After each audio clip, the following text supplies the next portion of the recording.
Never stop learning.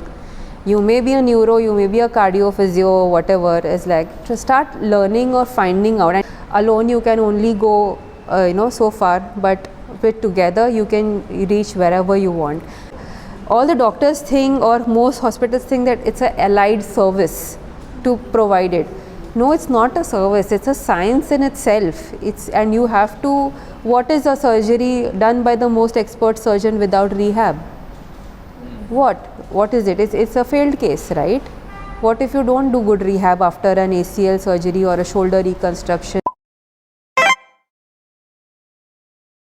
Ma'am, could you introduce yourself? Sure. Hi everyone, I'm Dr. Shwetha Rao Warke. I'm a physiotherapist and I have about 19 years of experience in this field now. I passed out my graduation and post-graduation from GS Medical College and KM Hospital, Mumbai. And I did my masters in neuro, but you can see that I am in a sports setup right now, and I'm sure you all will be having questions about what inspired me to change. So I have been the founder of PhysioQinesis for 6 years now. Before that, I was heading the department of a physiotherapy department of a hospital in Thane, and before that I was working in another hospital and doing a lot of home visits and everything. But now this space is something that I had visioned, I wanted to build, and I would want more people to know about this place, and also all young physios to come and visit this space so that they can learn and we can also learn together. Ma'am, the first question is that what is PhysioQinesis and how did you come up with this name? Okay, so when I decided that I want to set up a space like this, it was I did a lot of brainstorming, and I was just sitting with a notepad one day and I was thinking about what should I name my clinic. A lot of family members said that your clinic should be just by your name, and but somehow I always felt that when it is associated with a name, maybe the person whose name is that person grows and that person is well known, but I wanted it to be larger than myself. I didn't want to limit the space to myself. So when I just wanted to write the name, so when it just realized, and whatever patients or whatever clients that I had seen to right now, I just realized that we as physios, we are like doctors of movement, and that's where the word kinesis comes from. And physio is obviously, we are physios, and from the KI of the kinesis, I just changed it to QI, which is ki or chi in Chinese medicine, and that is basically called energy. So it's basically physiotherapy for energy and movement, and it was just like a eureka moment for me. And though I have got a lot of comments that it's difficult to pronounce, and it's people still make a lot of mistakes, but I'm okay with it. Now it's from PhysioQinesis, a lot of people call it PQ, which I'm okay with it as well. Deciding the name is also hard. Yes, yeah. Ma'am, how did you get the idea of building this smart lab? So over the years, I think we physios, we are taught how to test people and everything, and since a lot of work is hands-on, and it's very subjective, and sometimes, and as now the awareness in the clients is also growing, and to prove them that okay, there is an improvement, there needs to be an objective angle also to our assessment. Yes, we see that the patient is functionally improving. If we do take some scales from them, there will also be improvement in that. But to show them that okay, this was your score before and this is what you are now, or these are showing them some photographs with angles, especially when we do the running analysis, showing them that your knee angle was less, now it is much better, now your pelvic drop is much better. So that confidence also builds in them that okay, there is some science to this. It's not just giving some exercises and giving some cues and getting that change done, but there is an objective assessment. And since over the last couple of years we've been working with a lot of athletes, then objective measurement is really important, because for them it's every angle, every degree, it's measurable and it's accountable for, and we are answerable to the entire team, to the coach as well, to show that improvement, because they are entrusting that time on us to show that improvement in them. So that is why decided that let's invest in this and start doing the smart lab. Next is, ma'am, we saw some videos and we read that your instrument assisted soft tissue mobilization is done. We've heard about it, the concept, but we are not sure what it is in detail. So if you could tell us what it is. And over. So instrument assisted soft tissue mobilization is as simple as the name goes. Okay, there is a tool in your hand which basically helps you for soft tissue mobilization. We physios, for us, our hands are the most important tools, okay, but we also grow old and we also start getting CMC joint pain and shoulder pains and etc. So I think these tools have also come somewhere to assist us so that we can apply that kind of pressure. There are certain instruments and they have certain angles and they have certain grooves, okay, which you can easily manipulate the soft tissues on the things. Otherwise then I have to bend, I have to use my elbows, or you have to put a lot of pressure on your thumbs or on your CMC joint. So these instruments basically help you as a tool. Other than that, I just don't, there's nothing like very different about it. It's just easier on your hands. That's it. Ma'am, what are the conditions that are treated with this? IASTM, that wherever you use soft tissue release, where you feel that the fascia is tight, any kind of knee pain, any IT band stiffness, glute tightness, people have the dorsolumbar fascia stiffness and tightness. Wherever we would use our elbows or your forearms or your thumbs, etc., you just use these tools and you do the release. There are some people who are senior citizens and all, they might not enjoy these instruments because their skin is very fragile, and these are usually made of surgical steel, these instruments, and they're also, you can easily clean them and sterilize them, but that pressure they might not be able to take. This is very popular in the younger population of the gym goers, the athletes, etc. They're able to take that pressure, and within a few strokes itself you are able to release, which probably I would take a longer time doing the release with my hands. Yeah, that's the thing. Is there any course we have to do for this? There are courses. Can you name some? I had done one with IHFA a long time back. So that is one of the courses. They had an instructor who had come. It was called M2T Blade. I think I had done that course. Principles of all other instruments are the same. Once you understand one, there's no rocket science. You just have to apply it. Ma'am, and what is functional fitness training? By the name we can get an idea, but for the viewers who don't know anything. So for us as physios, whenever any client or any patient walks in, they come to you saying that I am able to do this, I am not able to do this. Okay, that means that there is a function which they are able to do, which something that they aspire to do as well. So let's take an example of somebody who came to us recently, who is a runner, okay, and this runner was training on his own and started developing pain in the back of his heel, and so he said that I want to run the Mumbai marathon, but will I be able to run this marathon? Okay, so the treatment, your assessment and everything goes by the way we always do it, but when I train him back into function, so he wants to run, so the program will be designed as such that it will mimic running and running related drills, like making him do plyometric exercises, making him do eccentric control exercises, some kind of drop jump so that the tensile strength of the Achilles tendon improves, and loading the tendon in that way. So the program would be designed in that way, versus if the same person was a homemaker, okay, who had just difficulty in doing her home work, like or going down on the floor and getting up.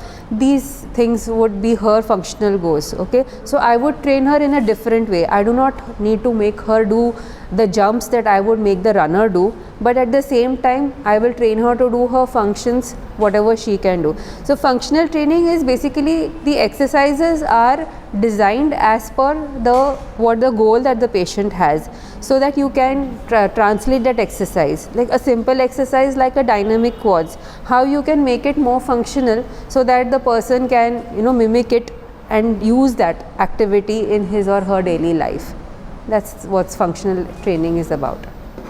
Ma'am, as you said in the beginning, how did your interest shift from neuro to sports? It was when we read about it, we thought, oh, how did this happen? So we are curious to know, and I'm sure our audience too is. And ma'am, weren't you afraid to shift from neuro to sports, because it is a big decision to make? Right.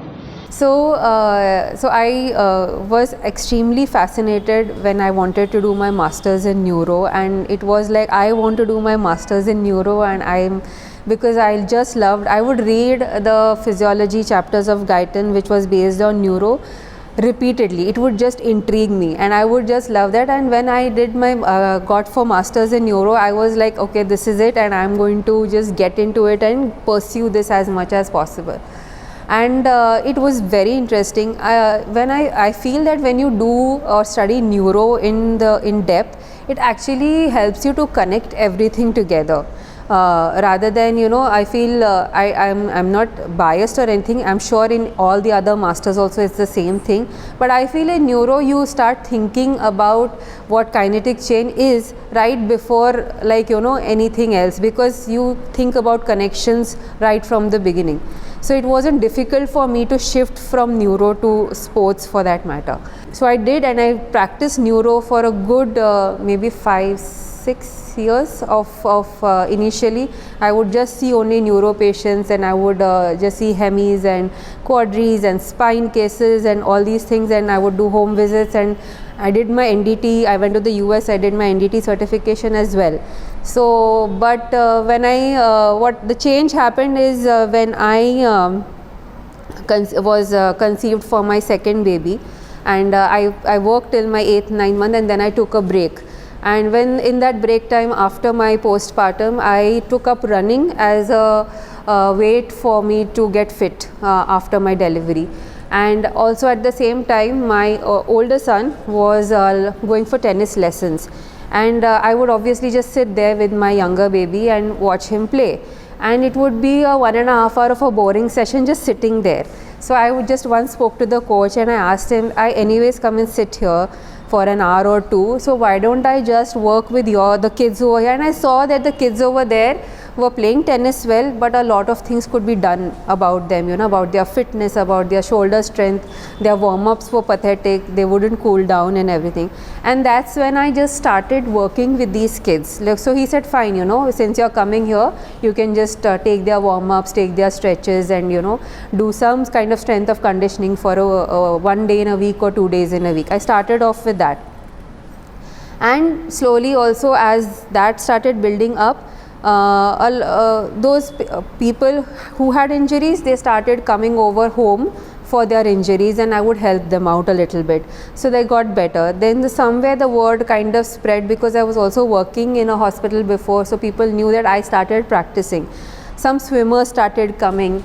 The runners who in my group started coming to me because they knew that okay, she's a physio as well. So from home I was seeing a few patients, and since I just had the baby, not too many, but still I would see.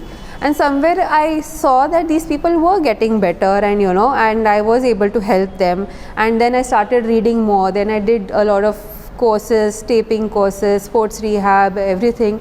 And I started building up my knowledge. So it's not that I didn't. So I did a lot of courses in and around that time, so to build up my knowledge, whatever is required for sports rehab. And so that was the shift. So then when I told my family members, my husband, that I think I should get into this, because it's and if neuro patients come, obviously it's not that I'm not going to see them, but let me just build this up. So that was the reason, and that's when I decided that that let me take up that challenge and change. But I feel that, you know, even though I've done my neuro, that knowledge of neuro helps me as a physio. So there's no harm in changing is what I feel, and whatever comes to you, you just adapt. But the important part here, what I would like to tell all of you, is to never stop learning. You may be a neuro, you may be a cardio, physio, whatever, is like to start learning or finding out. And if you want to get into certain subject, try to learn or study more about it. So knowledge is power. Yes, definitely. And ma'am, can you highlight on few important courses which are important in your sports rehab? In sports rehab, taping is one of the tools that is used quite a lot, especially if you are on field and if you have to go on field. So that is one course that you need to do of different forms of taping. That is there. Dry needling is also one of the quickest ways of giving pain relief to a patient, especially sports people who are on field. That is one course that you can do. Obviously, trigger point release, all this comes as it's a part of our repertoire as a physio, but some courses which are enhancing that is more than I think. But the best thing is to go and observe a lot of people who work with sports. So you learn, because see, it's all the basics are the same. You've learned everything in your thing, but it's how you observe. Okay, how is this person assessing this patient? How you do the entire kinetic chain assessment, how you do the movement analysis, and then how you come to the conclusion, oh, this is what we need to work on, and how you're working on it. So that is more important. So spend a lot of time observing experts around you, because that is where you get to learn. Like even in college, we would observe our seniors. They would say, we would follow them and see how they are seeing the patients and everything, and that's how we would learn. Obviously, our teachers would teach us the whatever is there in the books and everything, but our seniors would be the one who would teach us practically. So observing them, that's how. So try to learn, whenever there are some people from the West or some experts from the West who come to India, or you get an opportunity to learn from them, you should learn. And the great part of this is that in the lockdown, I attended a lot of conferences online and by a lot of experts, and it's good to see that physiotherapy in India is at par with what they are doing. So it's like, so I feel that you should really nurture this field and respect this field and feel that importance. I feel the young physios don't think that our profession is it's always considered something less than. So I feel that you should feel that you are actually creating a difference in somebody's life and adding more value to their life without giving them any kind of just by working on their movement rather than doing something externally on them, using their own body to optimize their function. So I think that is something that we should be proud of, and we should really take pride in that. Ma'am, here you have a lab and you have a lot of patients coming in. I would not say patients, but a lot of people coming in to get better. So what is the most common condition that you encounter in this in your practice, and how do you go about treating it? Like, what is your approach to treat the condition? So two types of people majorly come here. One are patients, obviously, who come on with pain, and then there's the other group, other performance people. Like there are athletes and there are amateur professionals like marathon runners, triathletes, etc., who want to just get better with their performance. And the other aspect is the people who come with their regular aches, pains, etc. Of late, the number of cases is I think ACLs, a lot of knee cases are coming in, and also back pain. These are the two most common clients that we see. In the athletic population, the most people they are again coming with lack of stamina, lack of strength. Especially this bout of athletes are all coming back post COVID. Like they've all had a break of 2 years and then they've suddenly gotten back into their sports. So, and they feel that they've lost on their stamina, on their skills, etc. So how to build that up, that is the challenge. I think everything starts off with a very in-depth history taking. So that is something that we just don't compromise on. Maybe the first session is almost about half an hour to 40 minutes or 45 minutes of just question answers of basically finding patterns. See, the tools are there, that is whatever, deep tissue release, soft tissue release, needling, taping, etc. These are tools that we have. But when we actually take the history of the client, we get to know patterns, we get to see what exactly is this person's lifestyle that is triggering these problems, what are the movements that are causing all these issues. So that is something which is very, very important. How they think about their pain, that is very important. Is their pain related to some location? Is it related to some people? Is it related to some emotion that they have?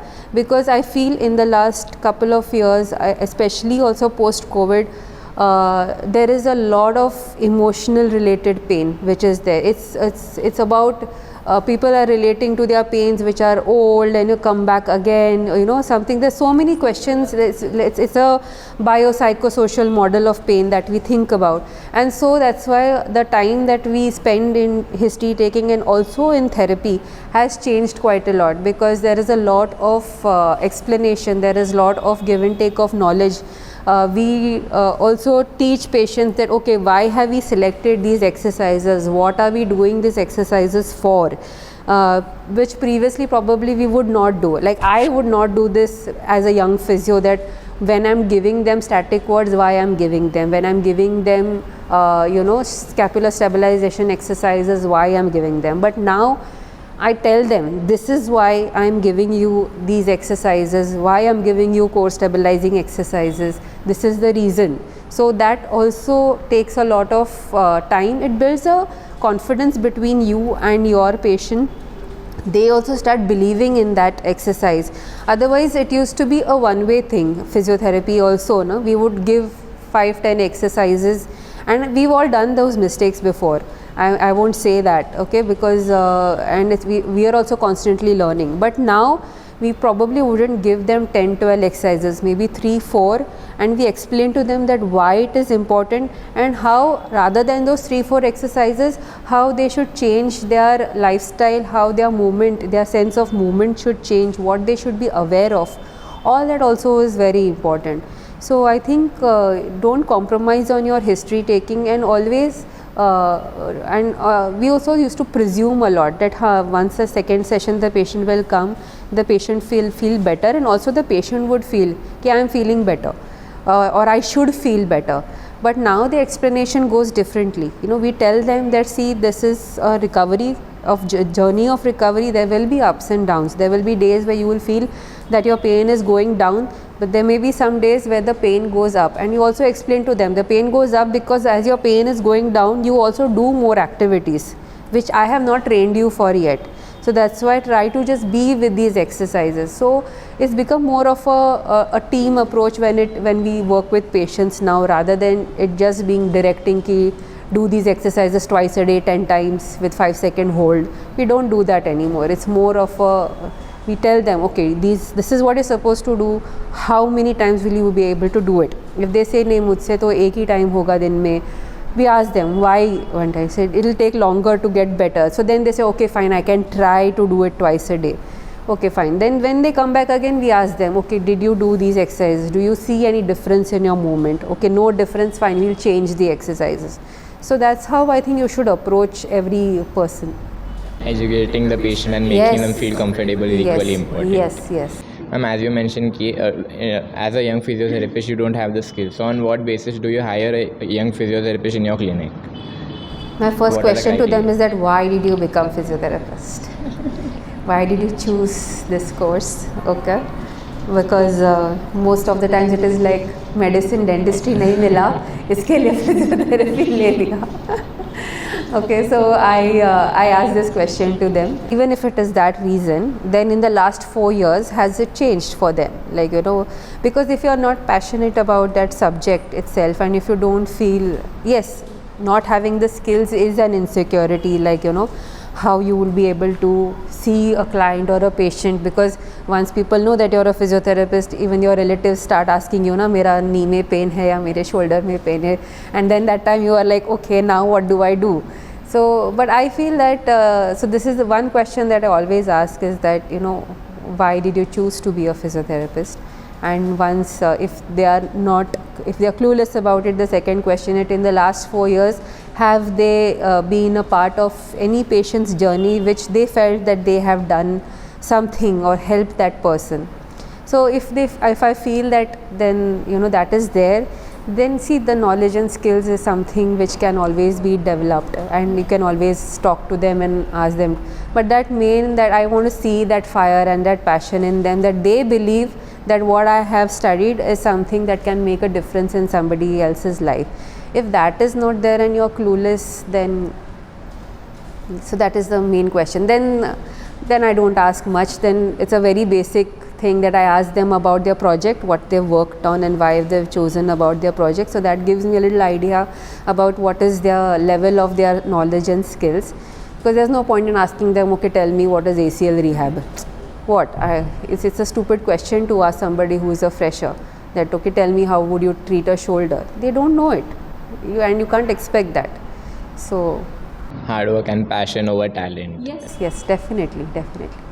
Ma'am, it takes a lot. You have this amazing clinic, but it's not a one-person job. You need a team to do that. So how did you build that team, and how do you sustain that team over time? Like, how do you keep your employees, or rather fellow physios, happy and content in their work? Answer to this is in the first question that you ask, is that I didn't want it to be my name. I wanted to create a space. Having worked as somebody's assistant, having done a lot of home visits and trying to be home by 10 o'clock in the night, trying to work in a hospital with Sunday duties and everything, and then after that creating this space. This space is basically for anyone who wants to basically build their career here, and also they can lead from here. Okay, I feel leadership qualities are very, very important, and being somebody who has founded this place, I always feel is that alone you can only go so far, but with together you can reach wherever you want. And with that, you need that like-minded people who are equally passionate about physiotherapy as a profession as well. There have been ups and downs. It's not that the people who I started with are still with me here, but I am eternally grateful for all of them who've been a part of PhysioQinesis, because without them I wouldn't have reached this stage. But saying that, and obviously this is a space which you can use as a launch pad. You can also use this space from here to stay here or to grow from here. You can also grow with this place, but I can't hold anybody. Everybody has their own aspirations. People stay here for 2 years, 3 years, and they want to grow and go abroad or do their thing, open up their own spaces. That's a really great vision. But having a space which has everything, like physiotherapy, we have sports and deep tissue massage, we have this lab, we have testing, everything has been taken care of. You just have to put your passion and work. And that's where I found really great team members, and who have helped. Not only they've come to for their personal growth, but they've helped to grow PhysioQinesis as well. And the thing is that I am not somebody who would interfere into everybody's, okay, show me what exercises have you given, what have you done with this patient, what have you done. I do not get into their space. Once I know that they are able to manage the clients and their patients on their own, their knowledge is fine, because the patients also give the feedback, and I understand that okay, the patient is happy or not happy with this.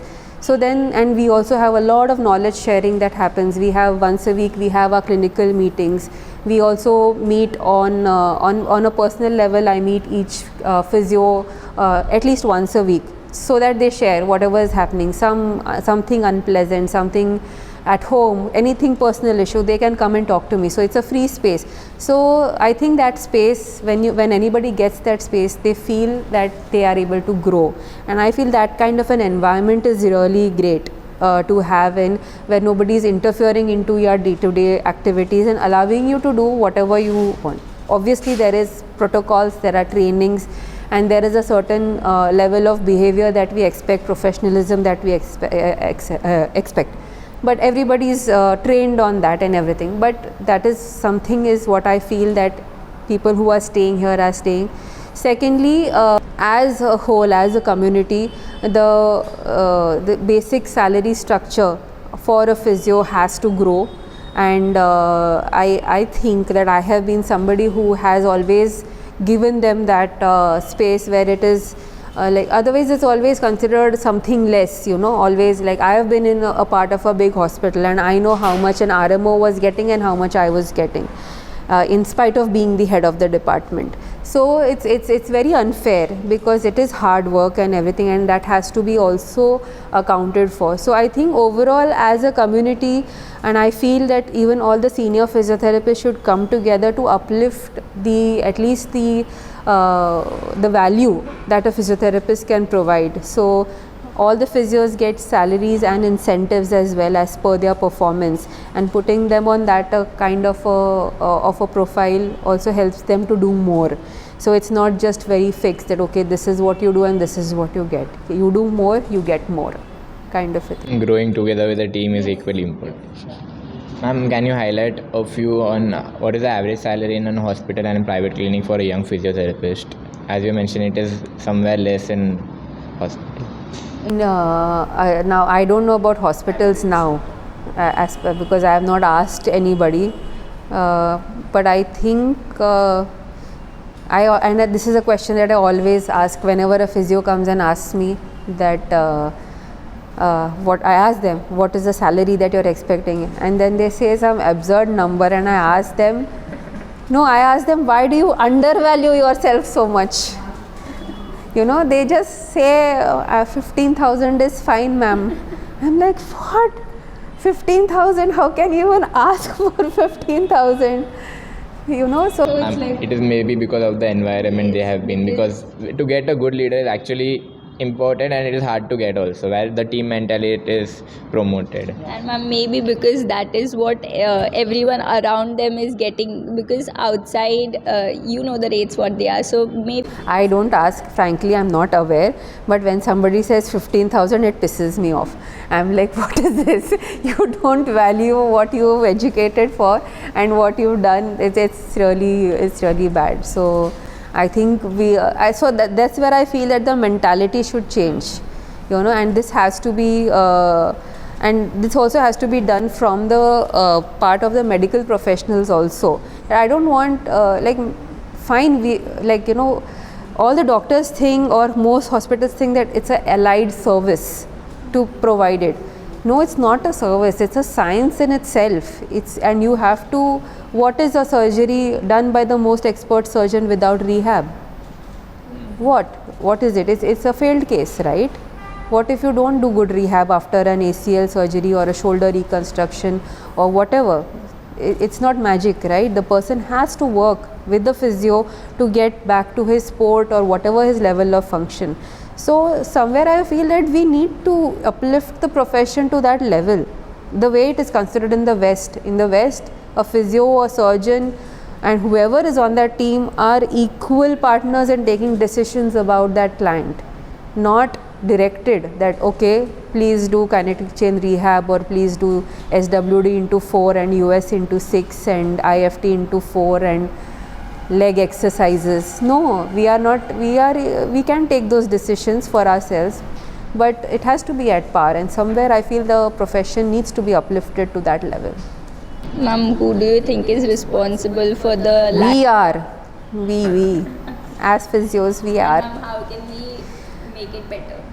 We have to, I think a lot of us you guys are doing a great job by bringing this out in the notice of people, and more people like you guys should do this, and this should go up, and especially in our conferences, and there should be collaborations of conferences, like where we have whoever, if it's a CVTS conference, then the CVTS physios can take that part, and also have surgeons and pulmonologists coming on that board. If it's a sports thing, sports physios and orthopedic surgeons need to do that and get back, so that kind of a camaraderie is there.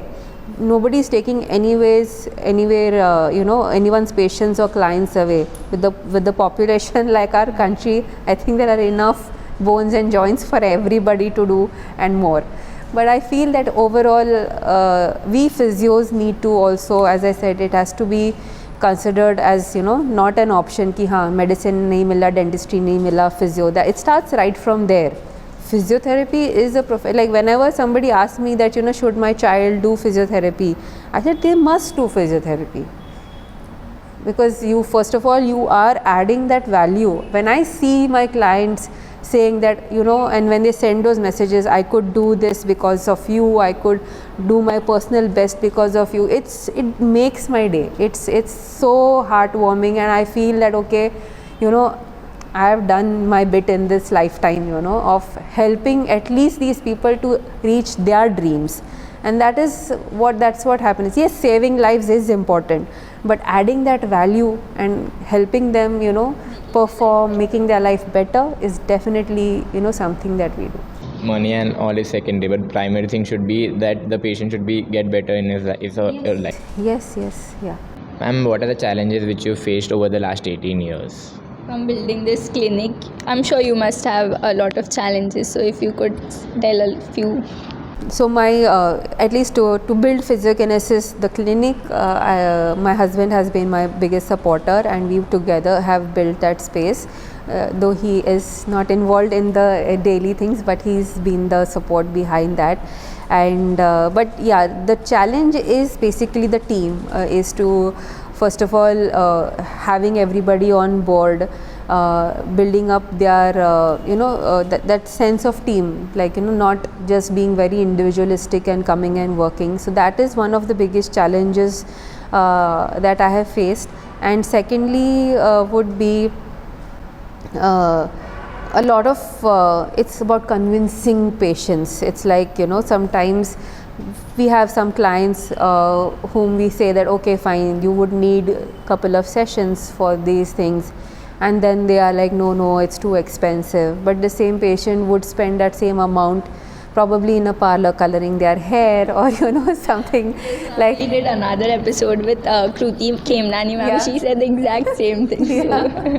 So when people start bargaining on the, you know, on the price of the sessions and the amount that they are spending, because, and that's where I feel that objective assessment is important, to show them that you know, that delta, that okay, this you were here and now you are there, and that is what we have done. Yeah, once they come on board and then they see the difference, it's fine. But some clients are still, they really haggle. I mean, it's really like a fish market. They would haggle that, you know, why is the price so much, and give us discounts and everything. And then I ask them that, okay, if a washing machine person comes to your house and he tells you that इसका maintenance का cost ये है, ये part का cost इतना है, और मेरा visit charges इतना है, तो ये 1,500 रुपए, you give it to him because you have to wash the clothes. So we'll train you to wash your clothes by yourself, pain free.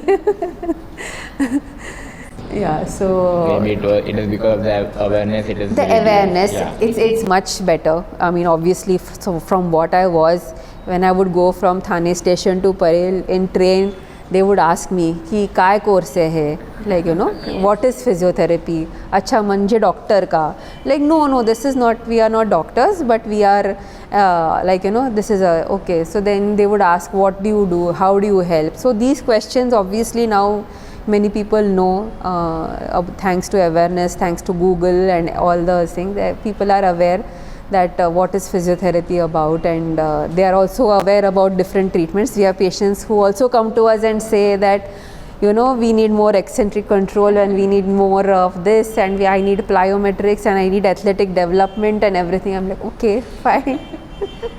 So we have hopefully in the next 5 years it will increase more. Yes, yeah, it's great. I mean, it's also seen that how different sports have also got that awareness in the last at least 5 to 10 years.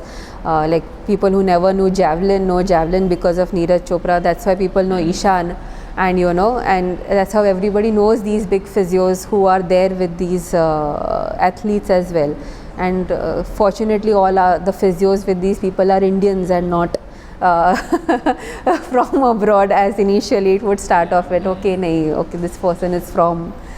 But saying that, still I think there are people have that craze for people, physios from the West, but I can proudly and very emphatically say that we physios right now are at par or even better than physios in the West, because of the amount of cases that we actually handle day in and day out. So that experience that we have is quite a lot that we get, especially when you are studying in municipal colleges, etc. The volumes, the sheer volumes gives you that confidence, and especially over the period of years that you see. We heard that you have an observership program going on, so if you could tell a little about that, the audience that are maybe if they want to join, it will be helpful for them. Great. So the reason we started this observership is that we would anyways do these clinical meetings to uplift our own learning. In the last 6 years, every Thursday between 12 to 1 we would do this, and whoever joins in new, they also go through an induction program of these are the skills that they need to learn, and these are the books that they need to read. We do journal discussions, etc.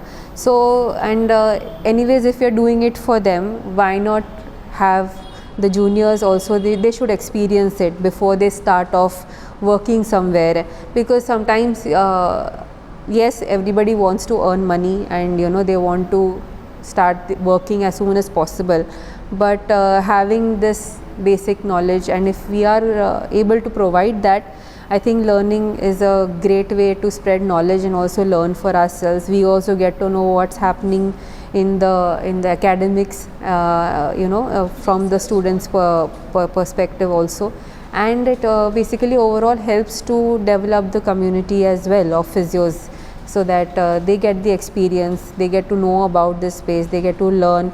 Even if they would want to do any kind of research or academics, we have the tools and the equipments, they can use that as well.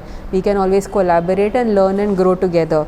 And obviously there is always a turnover of physios. Some people go on leave, some people are there, they leave. So this also gives us a good platform to know if somebody really wants to work with us. We also know how keen or interested he or she is, and we can absorb them as well. And also a lot of opportunities come in for home visits, since we are around here in Thane, and Thane is ever growing from what it was when I was a kid. So we get demands, but since we are still stuck in the clinic, we are not able to cater to everybody, so we can also give them those opportunities to see people at home as well. Ma'am, how should they contact you if they want? Please follow our Instagram page. There is a link in bio, and there are links over there. So there is an observership link over there. You can just fill that form, and this is an interview based position. So you will be interviewed. You cannot presume that you filled the form so you get in. It will be based on interview. So the question will be asked, why did you choose to become a physio? So whoever wants to come, that please prepare that, and if you are going to make it up, I'll come to know. The passion is important here. Yes, yeah. As you mentioned, young physiotherapists lack some skills. So can you highlight on the skills which they lack initially as they enter the practice? So there is a little bit of lack of, I think it's just the confidence that they lack. The skills are there, you've been taught everything, but you were trying this on probably each other, or in a very guarded or a protected way, because you had your seniors, your teachers, and everybody looking at you. Independently, when you have to do the same thing, you kind of get a little hassled about it. So I think it's just that confidence that they need. They need to really get to their basics. The basics are very, very, very important. So revisiting the basics, revisiting your biomechanics, your anatomy, physiology is very important, which gets a little sidelined as you go over the years. By the fourth year, I think you're more focused on conditions and exercises and management and etc. But that revision of anatomy and biomechanics and how to see it on a client, and without saying that isko to knee valgus, and the patient thinks that he has some big condition. So how those soft skills of how to observe, how to put it across, how to ask history questions, that's all very important, because it's easier in a hospital or in a training space to ask those questions to a client, but Here you are dealing with people, right, who feel that, you know, you don't know who I am kind of attitude, to very simple people. So you need to be very diplomatic when you ask certain questions to them. So that art of talking and communication is very important. The soft skills and the confidence. And my last question to you is, any 3 pieces of advice you would like to give to all physiotherapy students who are in college right now? Please work on your basics. Okay, that is something that you need to revisit when you are 20 or if you are 40. So that is something that stays with you. So always revisit your basics. Secondly is it's about, again, how passionate you are. So try to keep learning and try to meet people and do those do observership skills, because you're very, I feel sometimes, you know, people are in a hurry to start getting into the profession. So I feel that spend that time to learn, observe people. So don't ever give up on learning. And thirdly, always work as a team. Don't think that you are like, you know, I am God, you know, I'll be able to treat you completely. No, it's always it's a team approach between you and the client and the treating doctor. And if you are seeing an athlete, there is a coach and there is a parent as well. So don't think that you are just alone who was able to create that difference in that person's life. So these are the 3 things. Never stop learning, always Passion yeah, and team mentality. yeah.